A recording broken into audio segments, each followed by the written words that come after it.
Print and electronic media మిత్రులందరికీ సంక్రాంతి మరియు కనుమ భోగి శుభాకాంక్షలు. మీరు ఆలస్యంగా ఇది ఏర్పాటు చేసినందుకు అన్యతగా భావించొద్దు. ఈరోజు ముఖ్యంగా ఒక 3 అంశాల మీద మీతో కొన్ని విషయాల్ని షేర్ చేసుకోవాలని అనుకుంటున్నాను.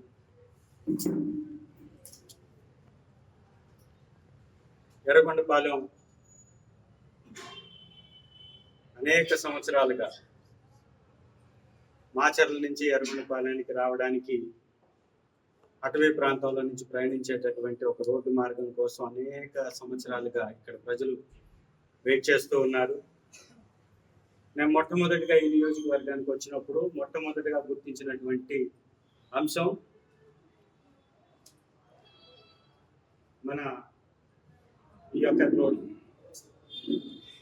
ఈ రోడ్డు మన నియోజకవర్గానికి వచ్చినప్పుడు మురికిమాల తాండాలో మొదలైనటువంటి రోడ్డు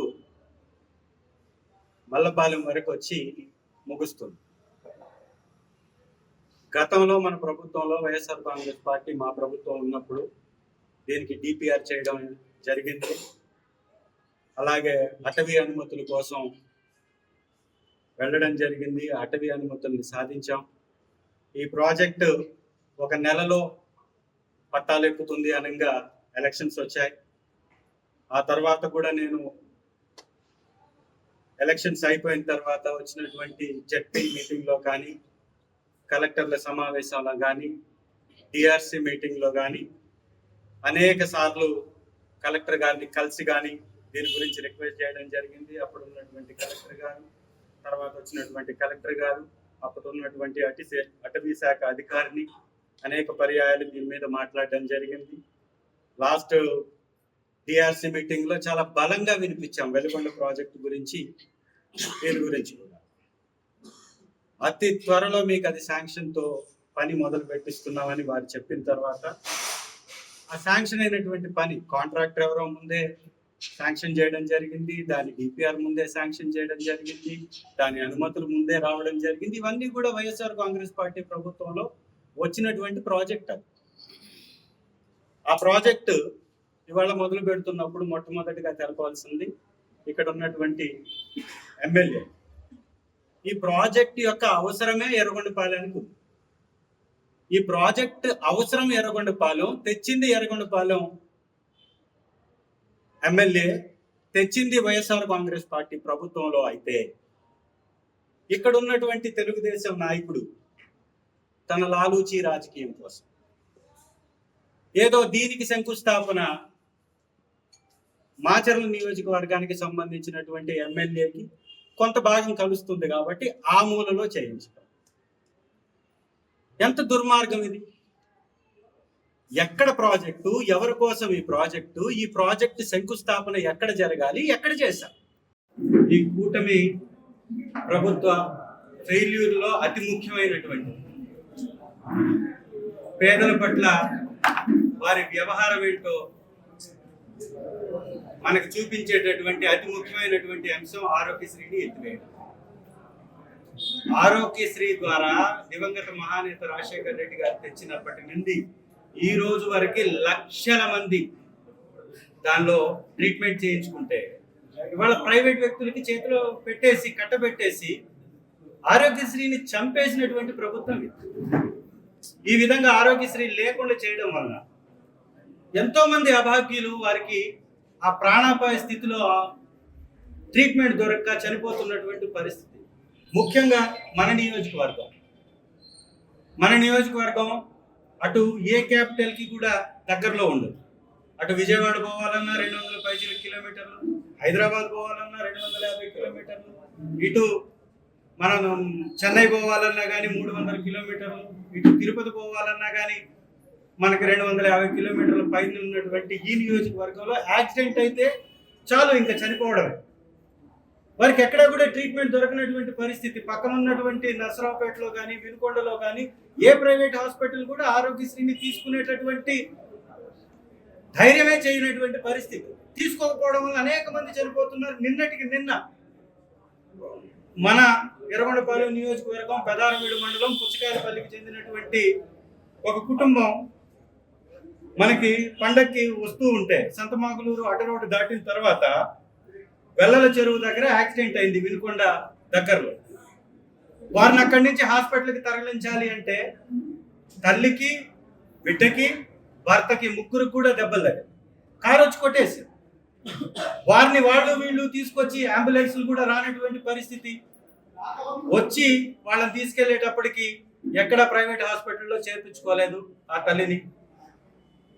ఆ తల్లి పేరు లక్ష్మీదేవి, మంగమూరి లక్ష్మీదేవి. ఆ తల్లి చనిపోయింది. విగత జీవిగా ఆ తల్లి ఇప్పటి వరకు పోస్ట్ మార్టం కూడా నిర్వహించకుండా. నేను అక్కడ ఉన్నటువంటి సిఐతో మాట్లాడాను, ఎస్ఐతో మాట్లాడాను. ఇప్పటి వరకు పోస్ట్ మార్టం కూడా నిర్వహించకుండా ఆ తల్లి యొక్క శవాన్ని వినుకొండలోని ప్రభుత్వ హాస్పిటల్లో పెట్టారు. బిడ్డనేమో గుంటూరు తీసుకెళ్లారు. ప్రాణాపాయ స్థితిలో ఉన్నాడు ఆ బిడ్డ కూడా. బిడ్డను గుంటూరు తీసుకెళ్లారు. గుంటూరు కనుమూరి హాస్పిటల్లో పెట్టారు. అక్కడ ఆరోగ్యశ్రీలో చేర్చుకోలే ఎవరు. ఆరోగ్యశ్రీ కింద లేక ఆ తండ్రికి కూడా యాక్సిడెంట్ అయి పడుండి అక్కడ ట్రీట్మెంట్ చేయించే వ్యక్తి లేక ఇప్పుడు మళ్ళీ అక్కడి నుంచి ప్రభుత్వ హాస్పిటల్కి ఆ బిడ్డను తరలించారు గుంటూరులో. ఆ తండ్రి ఏమో వినుకొండలోని తిరుమల హాస్పిటల్లో, తిరుమల నర్సింగ్ హోమ్లో ఆ తండ్రి చావు బతుకుల మధ్య ఆపరేషన్ చేయించుకోలేక, ఎవరు సహాయం చెయ్యక, ఎవరిని అడగాలో తెలియక, ఆరోగ్యశ్రీ లేక ఆ కుటుంబం సర్వస్వం పడుతున్నటువంటి ఈ నరక యాతనకి కారణం చంద్రబాబు నాయుడు గారి కుటిల రాజకీయం కాదా? ఒక పేద కుటుంబం యాక్సిడెంట్ అయితే ప్రభుత్వం సహకరించకపోతే చావే శరణ్యం అంటున్నటువంటి పరిస్థితిలో ఈ కుటుంబం ముగ్గురు 3 చోట్ల, ఒకరు మృతదేహం లాగా, ఇంకొకరు ఆపరేషన్ కోసం. పక్కన చూస్తే ఆ పొట్ట మొత్తం చిరిగిపోయినటువంటి ఆ ఫోటో. ఆ తండ్రికి ఇప్పటివరకు ఆపరేషన్ జరగల. ఆ బిడ్డకి ప్రైవేట్ హాస్పిటల్లో ఇప్పటివరకు చేర్చల. ఒక అంబులెన్స్ సరైనటువంటి సమయానికి వచ్చేటటువంటి పరిస్థితి లేదు. ఆరోగ్యశ్రీ కింద ట్రీట్మెంట్ లేదు. ఇది పేదవాడికి చంద్రబాబు నాయుడు గారు, వారి కొడుకు deputy chief minister Pawan Kalyan garu ఇస్తున్నటువంటి బహుమతి.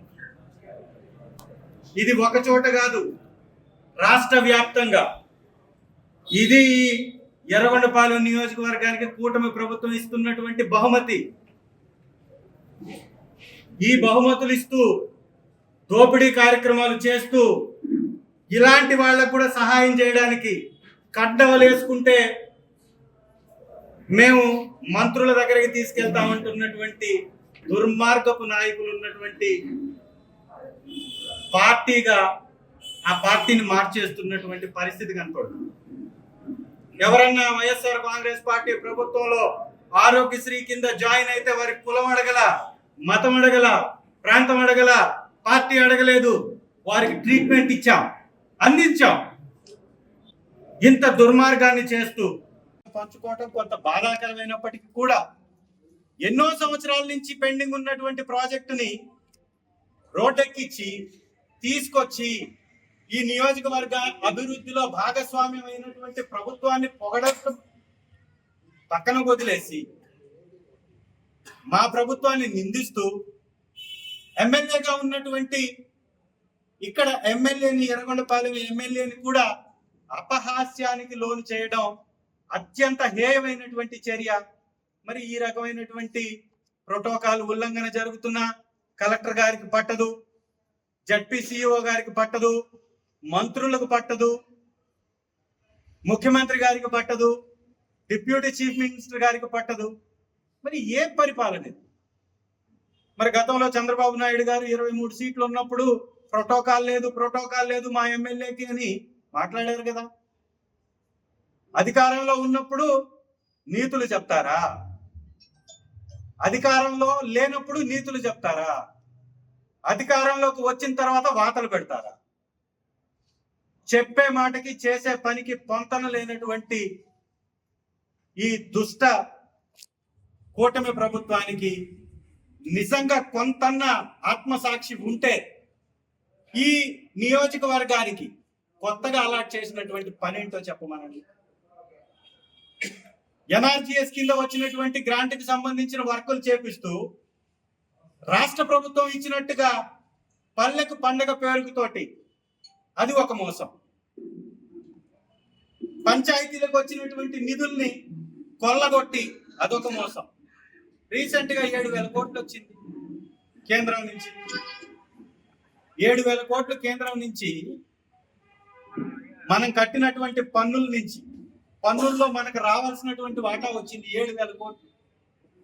1,150 కోట్లు ఖర్చు పెడితే వినుకొండ ప్రాజెక్ట్ కంప్లీట్ అవుతుంది.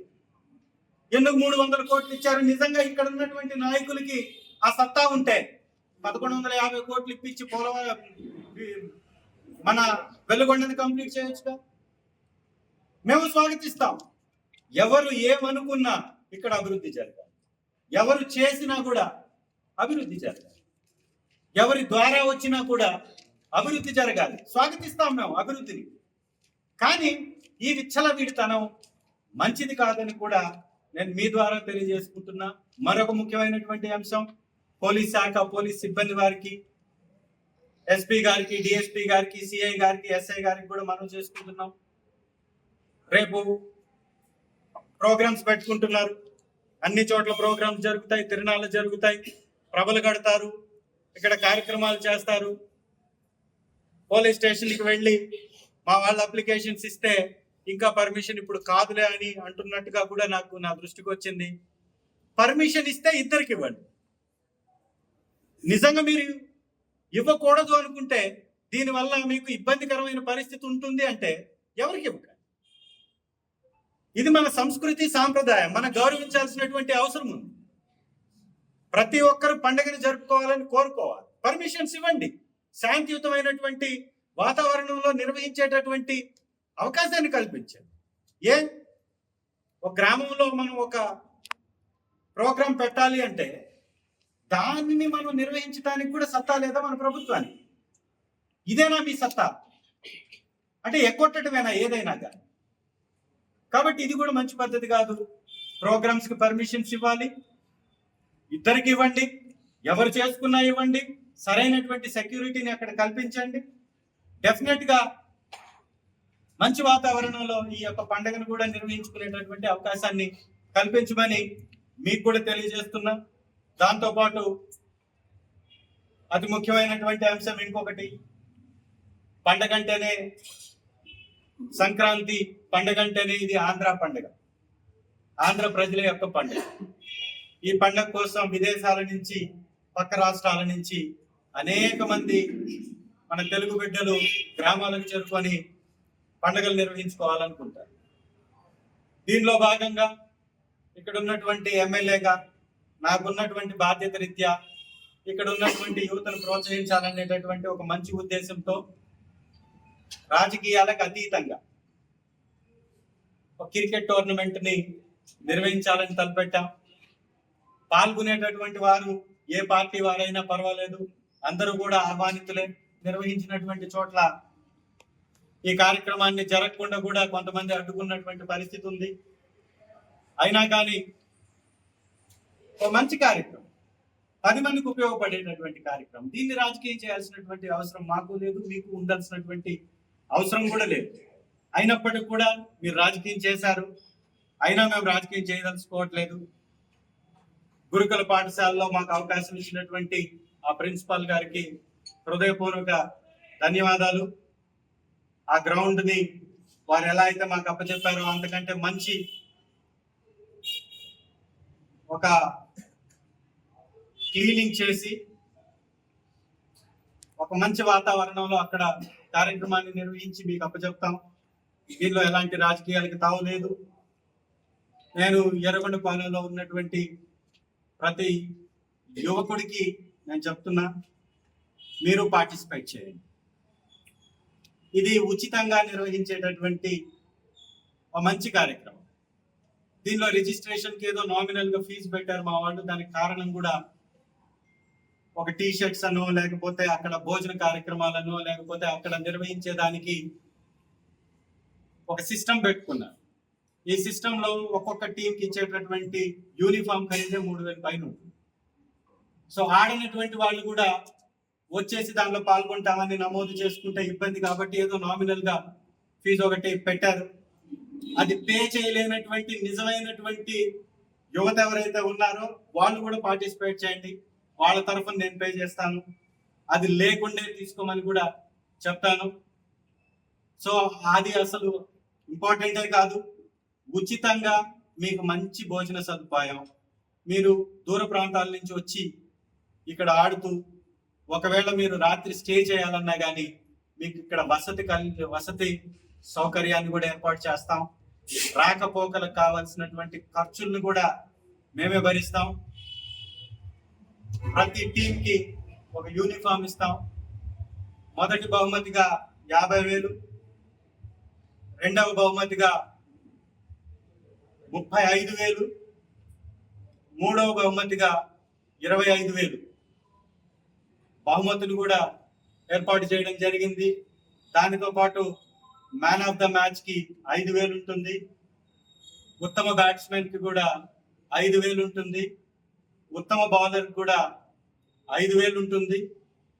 దాంతో పాటు ఇంకా ఉత్తమ ఫీల్డర్ ఇలాంటి వాటికి కూడా బహుమతులు ఉంటాయి. కాబట్టి ఇది రాజకీయం కోసం పెట్టినటువంటి కార్యక్రమం కాదు. కాబట్టి ప్రతి ఒక్కరు కూడా మీరు రావాల్సిందిగా మిమ్మల్ని ఆహ్వానిస్తున్నాం. రేపటి తర్వాత ఒకవేళ నమోదు చేసుకోవాలంటే కష్టం కాబట్టి రేపు ఉదయం 11 గంటల లోపల ఎవరైనా పక్క నియోజకవర్గాల నుంచి అయినా కానీ ఈ ప్రకాశం జిల్లాలో ఉన్నటువంటి టీమ్స్ అయినా కానీ ఎవరైనా ఒకవేళ దీనిలో నమోదు చేసుకోవాలంటే రేపు 11 గంటల లోపల నమోదు చేసుకోండి. ఆ తర్వాత షెడ్యూల్ ఇచ్చిన తర్వాత నమోదు చేసుకునేటటువంటి అవకాశం ఉండదు కాబట్టి దయచేసి నమోదు చేసుకోవాల్సిందిగా మీకు కూడా తెలియపరుస్తున్నాం. వచ్చినటువంటి టీంలందరికీ కూడా నా హృదయపూర్వక ధన్యవాదాలు. చాలా మంది దాదాపుగా 60 టీముల వరకు వచ్చాయి. మేము ఇంత పెద్ద ఎత్తున స్పందన వస్తుందని అనుకోలేదు. ఎందుకంటే 2-3 రోజుల్లోనే ఈ ప్రోగ్రామ్ ని పెట్టడం జరిగింది. అయినా కూడా 60 టీంలు వచ్చాయి, 60 పైన టీంలు వచ్చాయి. సో 60 టీములు పైన వచ్చాయి కాబట్టి ఎన్ని రోజులు నిర్వహించాలనేది ఆ షెడ్యూల్ వేస్తేనే వస్తుంది. కాబట్టి మేము ముందైతే ఒక 3 days అనుకున్నాం ప్రోగ్రామ్ ని. మళ్ళీ కనుమ పండుగ రోజు దీన్ని కంప్లీట్ గా ఆపేయాలని అనుకున్నాం. కానీ స్పందన బాగా వచ్చింది కాబట్టి, టీంలు ఎక్కువ వచ్చాయి కాబట్టి, గ్రౌండ్ ఒకటే ఉంది కాబట్టి ఇంకో గ్రౌండ్ కోసం కూడా ప్రయత్నం చేస్తున్నాం. ఆ గ్రౌండ్ కానీ ఏర్పాటు జరిగితే అనుకున్నటువంటి టైంలో కంప్లీట్ చేస్తాం. పండగ మళ్ళీ వాళ్ళ కుటుంబాలతో కూడా కలుసుకునేటటువంటి అవకాశం ఉంటుంది. కాబట్టి రోజంతా మనం కార్యక్రమం చేసిన వారు కుటుంబంతో కలుసుకునే అవకాశం ఉంటుంది. ఎందుకంటే దూర ప్రాంతాల నుంచి వచ్చినటువంటి బిడ్డలు ఉంటారు, వారి కుటుంబంతో కూడా గడపాలనుకుంటారు. కాబట్టి వారి సమయాన్ని మొత్తాన్ని మళ్ళీ ఆ గ్రౌండ్ లోనే మనం వృధా చేస్తే సమస్య అవుతుంది. కాబట్టి ఆ షెడ్యూల్ వేస్తాం. ఇప్పుడు ఆ షెడ్యూల్ ప్రకారం ఆ టీములను కూడా సెలెక్ట్ చేయడం జరుగుతుంది. మంచి బహుమతులు ఇస్తాం. దాంతో పాటు మంచి భోజన సౌకర్యం, వసతి సౌకర్యం కూడా ఏర్పాటు చేస్తాం. రాను పోను దూర ప్రాంతం నుంచి వచ్చి ఉండేటటువంటి వారైతే వారికి ఛార్జీలు కూడా ఏర్పాటు చేస్తాం. కాబట్టి పెద్ద ఎత్తున దీనిలో పాల్గొనాలి. అది కూడా ప్రొఫెషనల్ గా కార్యక్రమం జరగాలి. నిజంగా ఒక టీం, ఒక గెలిచేటటువంటి ప్రయత్నం చేయగలిగే టీం దీనిలో పార్టిసిపేట్ చేయాలనేది నా ఉద్దేశం. ఏముండాలి, గెలవగలం, మనం 60 టీంని కొట్టగలం అనేటటువంటి ఎయిమ్తో రావాలి. ఏదో పార్టిసిపేట్ చేశాం కదా అని తూతూ మంత్రంగా కాకుండా ప్రతి ఒక్కరు కూడా గెలుపు ఉద్దేశంతో, గెలుపు లక్ష్యంతో ముందుకు వచ్చే విధంగా టీములు రావాలని కూడా మనసారా ఆహ్వానిస్తున్నాను.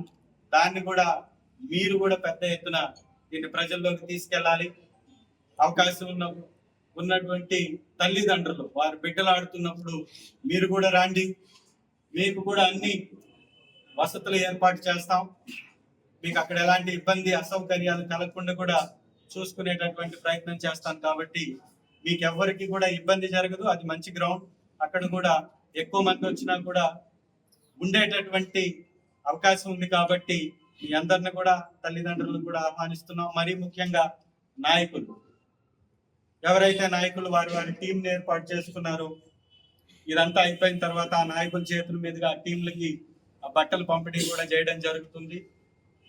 సో ఆ టీంని గెలిపించుకోవడంలో ఆ టీంకి ఏ ఇబ్బంది జరగకుండా ఆడేటప్పుడు కానీ రాకపోకల్లో కానీ క్షేమంగా వచ్చి క్షేమంగా మళ్ళీ ఆ బిడ్డలు ఇంటికి చేరే వరకు మీ యొక్క దృష్టి ఆ బిడ్డల మీద ఉండాలి, ఆ టీం మీద ఉండాలి.